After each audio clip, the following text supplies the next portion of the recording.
Car की पिछली seat में बैठकर कुरान पाक की तिलावत कर सकते हैं?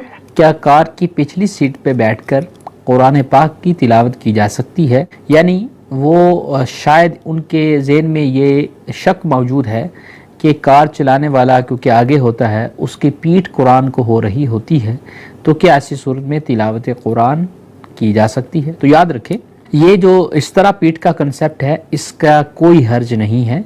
कुरान को पीठ करना से मुराद असल ये है कि कुरान के अहकाम पर अमल ना करना, कुरान की टीचिंग्स पर अमल ना करना। असल पीठ करना, रूह गर्दानी करना कुरान से ये है। लेकिन वैसे अगर कोई आगे कुरान पढ़ रहा है, उसके पीछे कोई कुरान पढ़ रहा है, ये कोई पीठ करना ऐसा नहीं है।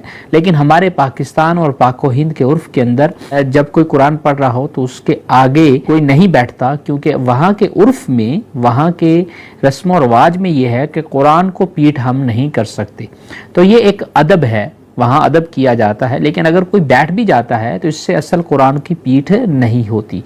मदारिस इस्लामिया के अंदर बच्चे एक दूसरे के पीछे बैठकर कुरान पढ़ते हैं तो कोई भी वहाँ पे ये कंसेप्ट नहीं होता कि पीठ हो रही है।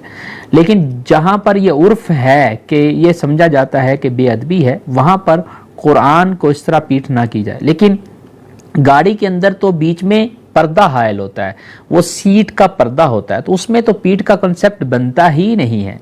जब बीच में पर्दा आ गया या कोई लिटिल थिंग भी मौजूद हो गई बीच के अंदर जिसने दोनों जगहों को सेपरेट कर दिया, तो ऐसी सूरत में पीठ का कंसेप्ट बनता ही नहीं है। लिहाजा कुरान कार की पिछली सीट पर पढ़ना जायज़ है, उसमें कोई कबाहत नहीं है।